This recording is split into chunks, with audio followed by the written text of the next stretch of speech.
This is fictional, this one, Ambassador in Chains? No, this is nonfiction, Okay. and it's actually it's a scholarly book. It's got like 240 citations, so it's about the actual biographies of Jesus' apostles, dredging Scripture for all the information that Scripture contains, plus looking at some of the writing of early church fathers. Okay.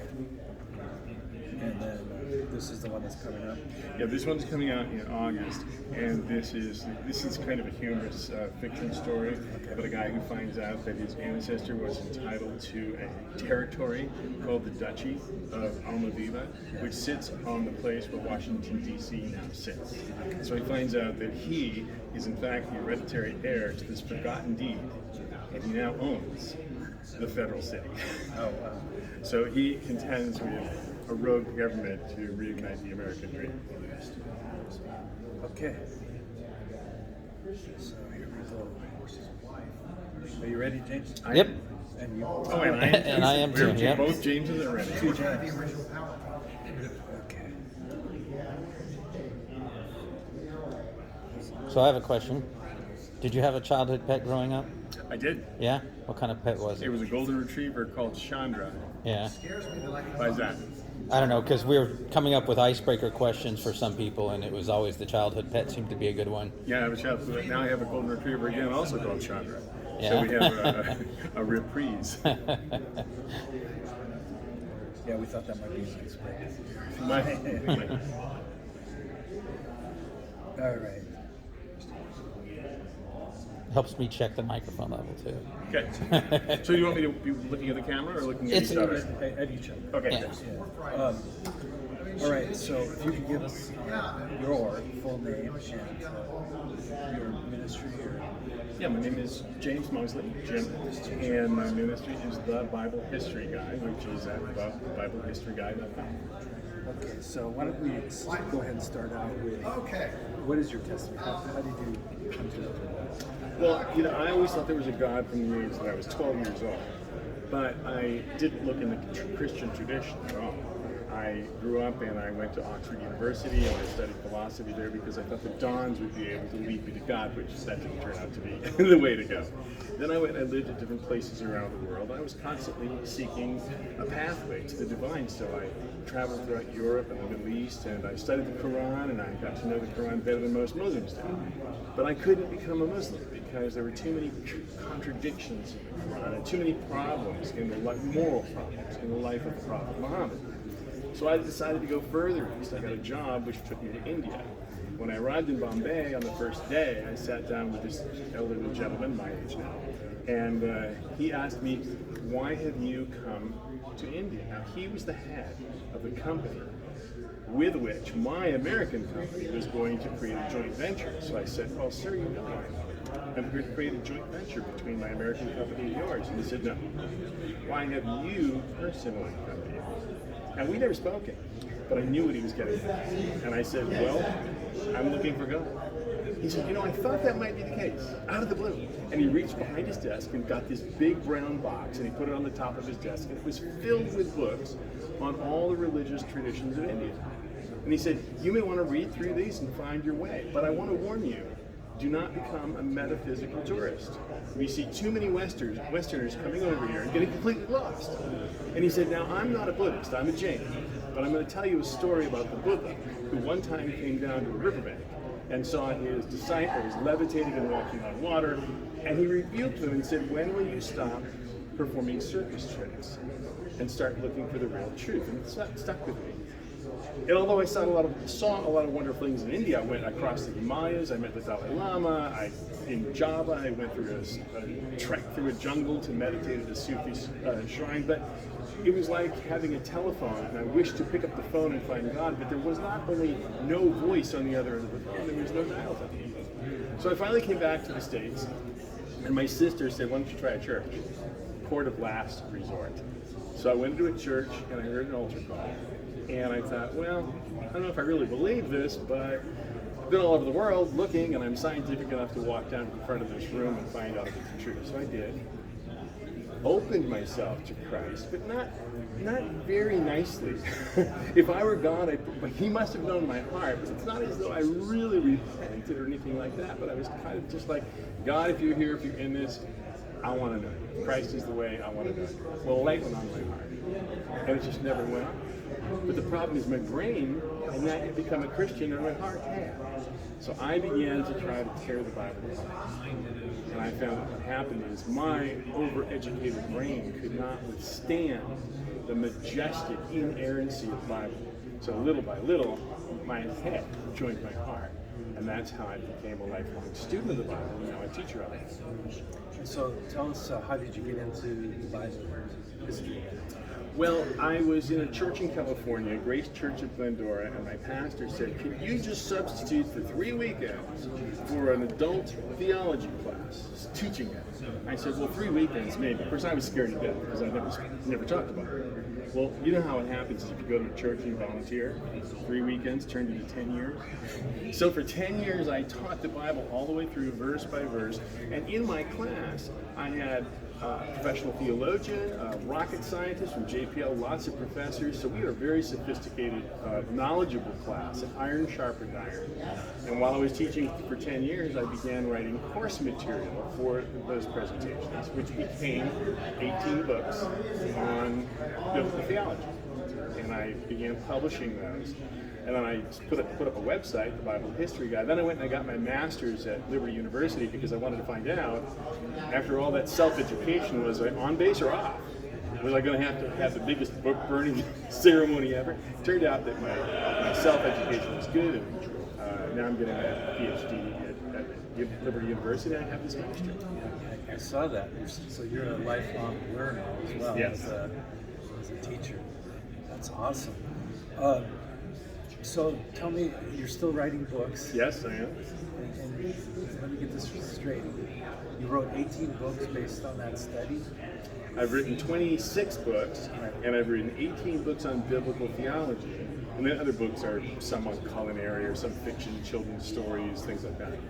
That is awesome. So you have one book coming out, and you already a new book coming out soon. Yes, I do. And then you just recently published the other one? I just recently published the biographies of Jesus' apostles, ambassadors in chains, because Paul called himself an ambassador in chains. Yes. And what it is the stories of it's the life stories of all the apostles, because I think most of us, when we read the Bible, we get a little bit of a glimpse at who these men were and what they did. But unless you dredge through the whole Bible and accumulate everything that Scripture tells about them, it's hard to realize the full-orbed picture of who they were. For example, few people probably get, reading through the Bible, that Scripture tells us that James and John, the sons of Zebedee, were the first cousins of Jesus, because their mother, who was named Mary Salome, was the sister of Mary, the mother of Jesus. And then we see Peter and Andrew were business partners of James and John.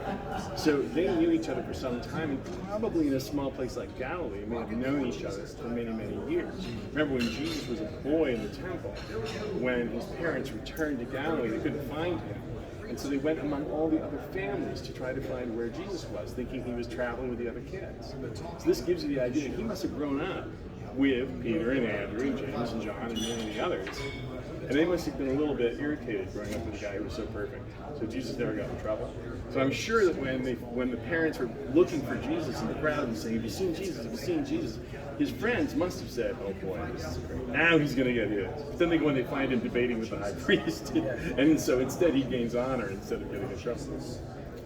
So it sounds like you love the Word. Oh, I do. Yeah. Yeah. And do you have perhaps some favorite verses of Scripture you live by? Well, you know, I don't so much grab individual scriptures, though I do in conversation. I do, but there are just certain parts of the Bible that I really love. I love the Book of Daniel. I love what it tells us about his incredibly courageous faith. I love Genesis. I love all the things that are in Genesis that sometimes we miss. They're tremendous information. And of course I love the Gospels. I think the Gospels are all so beautiful, and they create such an incredibly harmonious tapestry. When I taught the Gospels, I would put them together in a table. every single verse, cognate verse in a table, and then put a commentary area so I could compare everything that the gospel writers wrote. And it's amazing how we get, it's like instead of seeing a two-dimensional picture of a diamond, it's like holding it in your hand and turning it around and seeing all the facets glistening.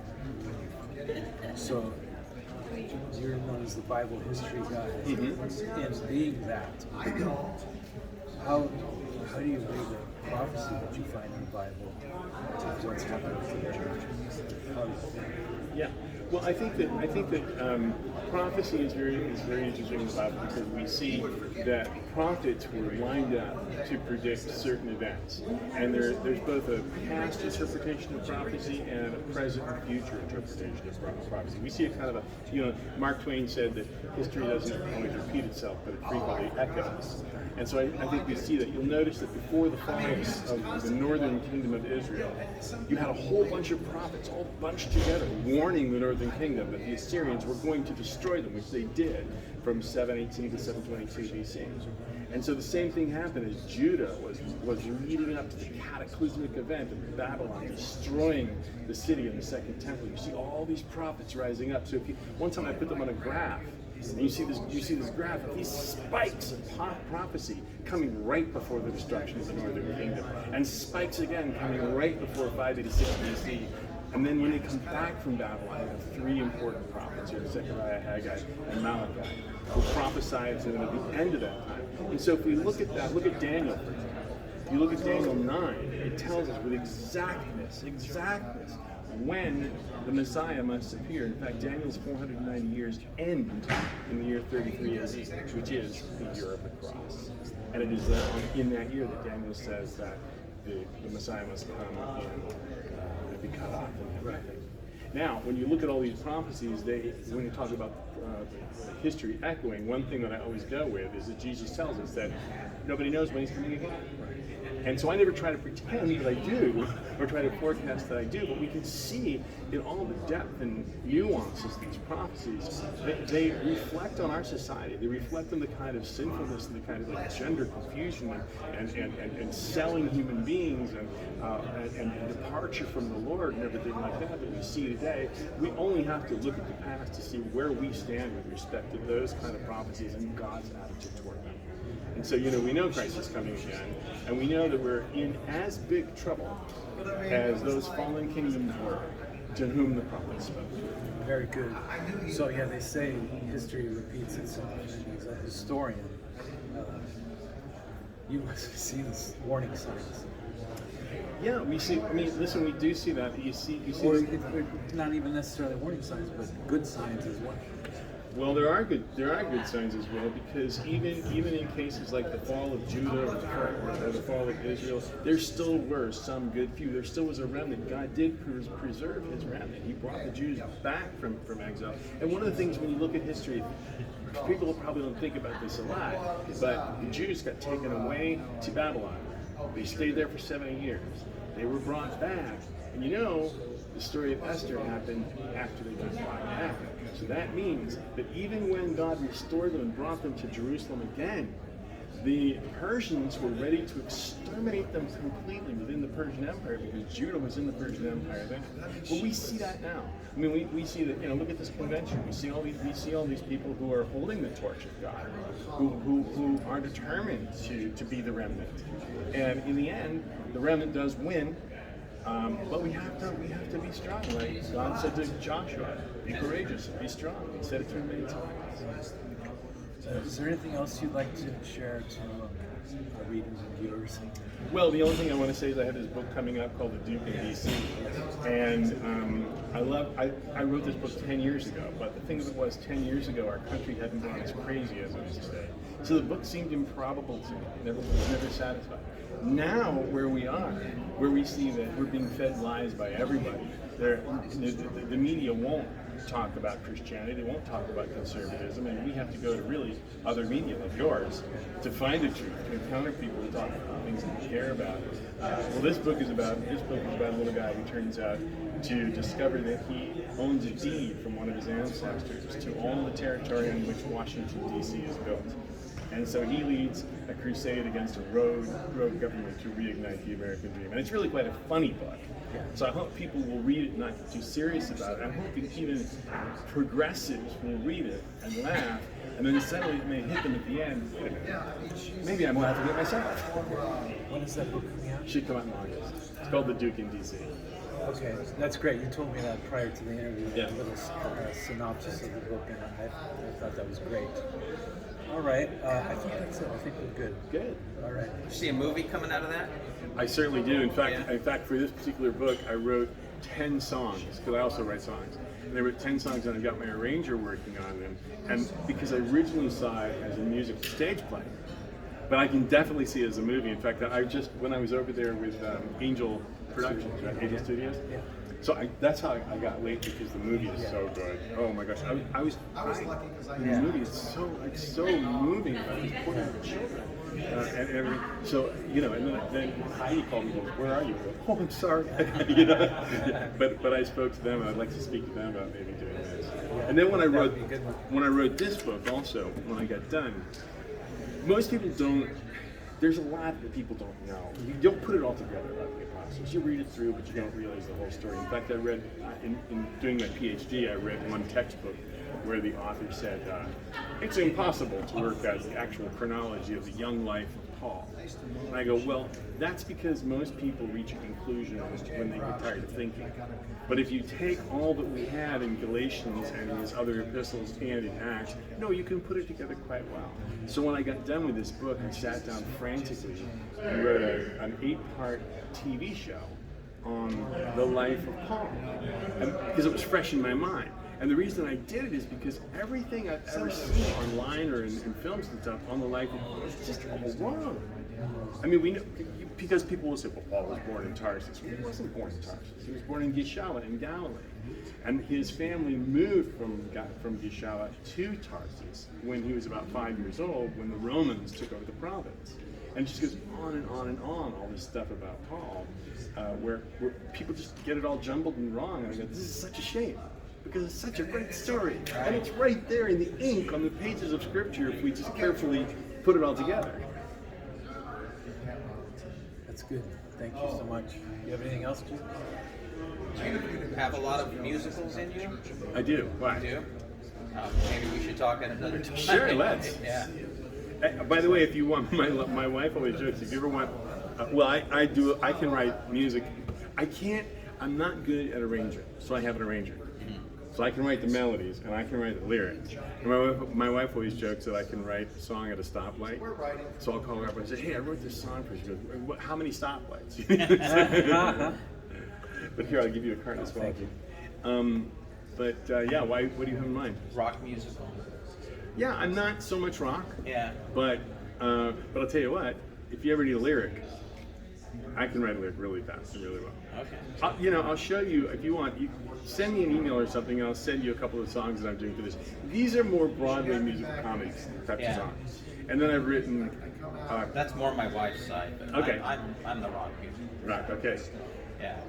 I've written hymns did that you are. see Hero? What's that? Did you see No. the Hero? It was DeGarmo and Key. And Okay. DeGarmo and Dana Key wrote it. No, I haven't seen it. But It's probably 15 years old now. Is it? It's really good. Yeah. okay. Yeah, I'm looking. I think it's going to be a little bit. The thing of it is, I don't. What's your background? How did you get into this line of work that you're in now? Well, I went back to college late in life. Yeah. And the reason I went back, I looked back at what did I always do good in school, and it was in writing classes. Oh, okay. And so I went back to get a journalism degree. And so I've been doing writing in one form or the other for like 30 years. Wow, that's and great. Involved in the media industry. And so I did write for the Christian Post as a reporter for the church and ministry section, and then as an editor. And just lately, I write for Think Eternity with Mac Brown, which is thankme.org, because we met through, it was about 7 years ago when I was still just composed, and he wanted me to write for him, and it just, it kind of centers you when you're writing about positive things, when your intention is to find good news stories. I did write for secular press. I did this the Los Angeles Times Community News, and I was able to get God into a couple stories. Not intentionally, it's just that God showed up. So that's how I got involved, and I too want to write a book. I haven't done one yet. I'm trying to wrap Media on Mission as the ministry I do, to show people that there are Christians in media, Yeah. and both secular and faith-based. Well, I think what's interesting right now with I mean, I guess we know alternative media because I have a little radio show too, but I think now that when Fox fired Tucker Carlson, Right. they were already losing ground, but now I think people have just moved en masse to every other form of medium they can find. Right. Because you see like Newsmax has tripled its audience now, and Can we do one of just you talking about where it's media today? Sure. Okay, I'll just do it on my phone. Okay. Well, no, let me just start it.